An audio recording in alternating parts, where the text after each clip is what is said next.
Salute to you. Good afternoon. Coach Jack Daniels of the Boxing Trainers Channel, and I'm coming at you with a brand new one today. We had a good show last night at a fight party with the Richardson fight party, right?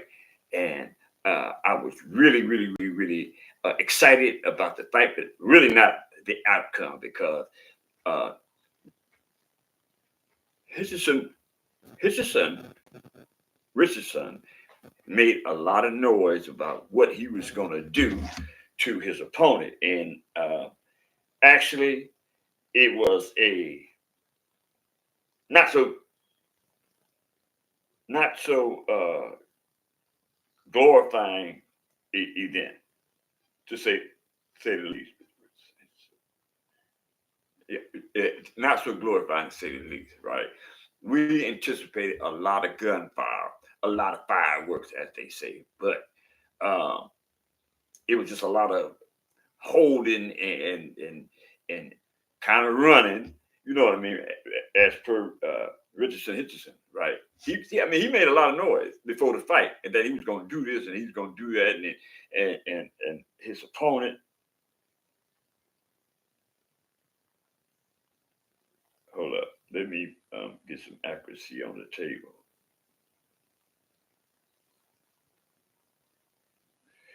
Let me get some accuracy on the table. Oh, his opponent, Lemos, right? He wouldn't have none of that garbage that Richardson was talking about. He wouldn't have none of that. He came at Richardson. I'm talking about the whole fight. You know what I mean? And throughout the fight, he kept Richardson on the pedals. You know what I mean? Moving backwards. And when he got him pinned in against the rope, he would bang him, right? And Richardson had no other choice but to grab hold for dear life, right? I mean, it's one thing to uh, make a lot of noise about what you're gonna do if you're capable of fulfilling what you say you're gonna do. But if you're not, don't say it, right? Because it makes you kind of look silly at the end of the day when you have to come back before the press and make excuses for why you didn't do what you said you was gonna do prior to the fight. It's simple mathematics, right? Either you do or you don't. And in this case, I'm just hate to tell you, he didn't do what he said he was going to do. Right? He said the guy was a clown. He'd never been in the type of fight that he's going to bring, and he's getting paid a large sum of money actually for nothing because this is what this guy represents to him. All kind of stuff. I mean, it was just on and on and on and on. And I was like, damn. I wonder if he's really going to fulfill his obligation to all this um, shouting, so to speak, right? That what he was going to do, but he didn't. He didn't. So at the end of the day, what was most entertaining to me as a commentator and as a spectator and a lover of the sport, right, was Alycia Baumgardner and Charissa the Goat Shields, right? They had a confrontation last night, which, by the way, is well worth mentioning.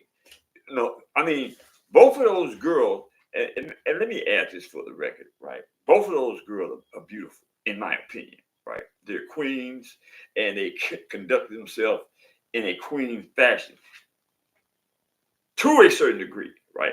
I have to say this because it's something that needs to be said to the people, right? Like, we as people have a tendency to emulate other people. You know what I mean?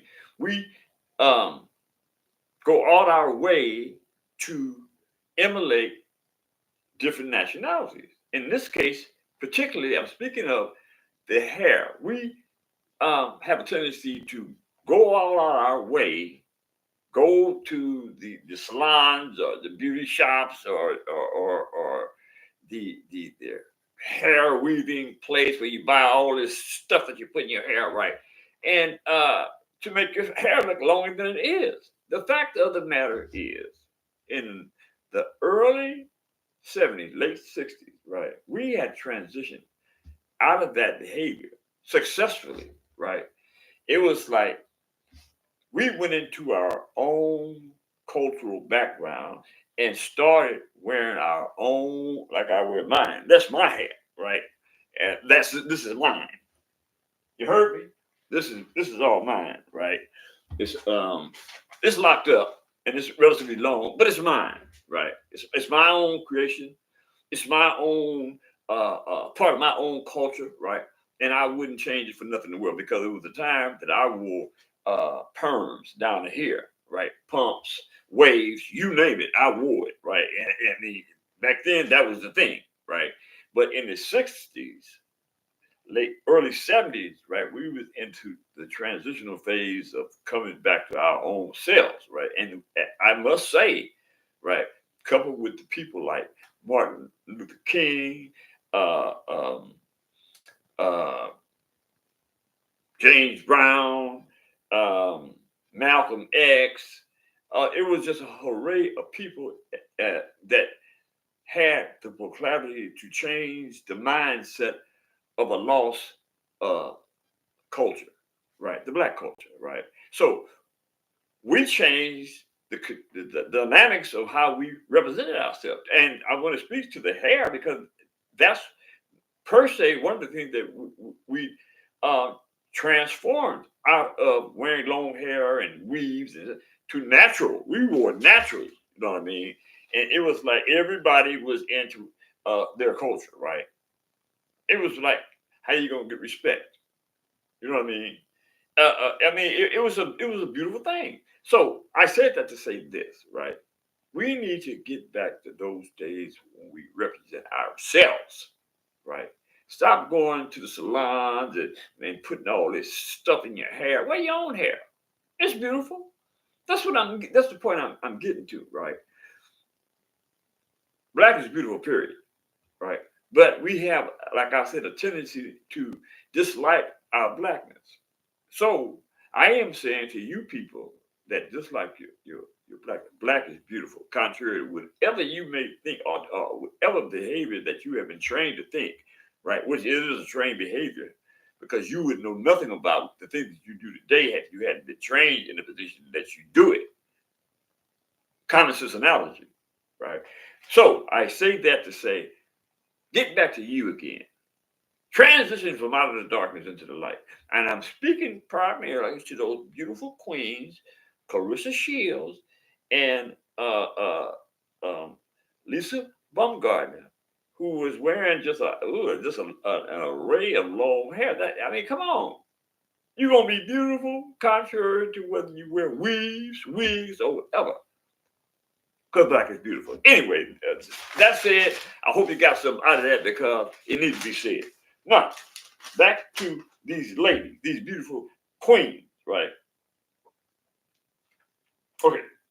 Alycia Baumgardner is the undisputed lightweight female champion of the world, of the entire world, right? She's 29 years of age. She's 5'6" with a 60.1-inch arm reach. She's a right-hander. She has 15 wins, 17 by knockout. She has one loss. No, never been stopped. She has no draws, right? She is a dynamic boxer who wants all the smoke, especially the smoke from Charissa the Gold Shields. Charissa the Gold Shields has a accomplished record. She's a two-time Olympic gold medalist. She's a two-time undisputed junior lightweight and no, excuse me, junior middleweight and middleweight champion of the world. Right? She has championships in 3 different divisions. That sister is a bad mamma jammy, and let the record reflect. She needs to take notice to her beauties and let the rest of that garbage go. Hello. Carissa the Gold Shield is 28 years of age. She's 5'8" with a 68-inch arm reach. She's a right-hander. She has 14 wins, two knockouts, no losses. She's never been stopped, and she has no draw. This sister is one of the baddest females on the planet. Beautiful as hell, and let the record reflect that the Boxing Trainers channel, the the phenom coach, right, said that. So that being said, I would like to have some input on what y'all think about that fight. Should that fight be made? In my opinion, as a pundit and a journalist, and also as a trainer, right? That is a super fight, right?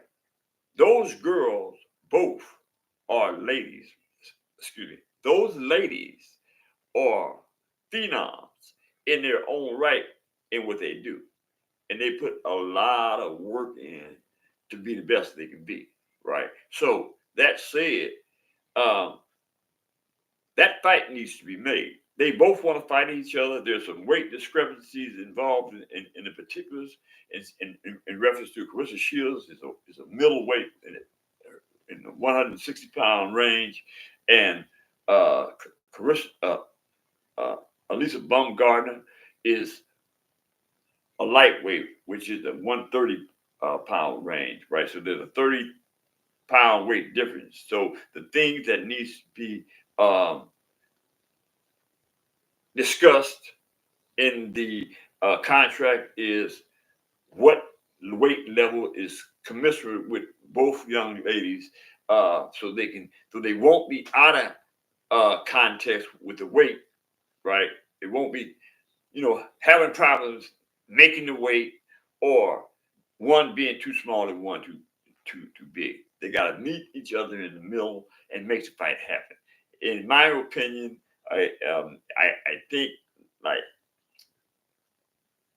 147.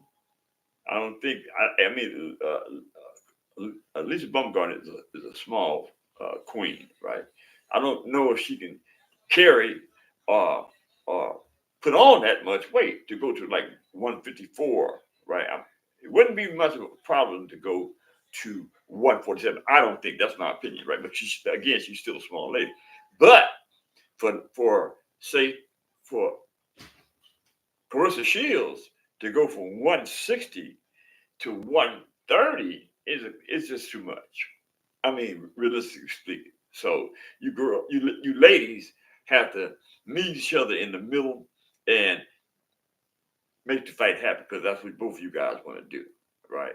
The things that y'all were saying to each other last night was really, really, really out there, right? And the thing that bothers me the most of the Black King is that both of you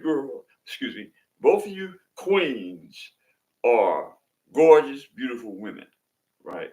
And let's not forget that when you're conducting yourself anywhere, period, it doesn't make any difference where you're at. You need to maintain a air of civility as queens. So that being said, I think that I did a pretty good job in representing those two queens and promoting the fight, because the fight needs to be made. Hello, let the record reflect. Coach Jack Daniels said that the fight between Carissa Shields and Alycia Baumgardner needs to be made. They need to find a weight in the middle, right? Commensurate with both queens, and let's get that fight made. That being said, hit the subscription button, hit the like button, share my videos with your friends and relatives, and tell me what y'all think in the comment section about whether this fight should be made. With that, I am gone. And ain't mad at you.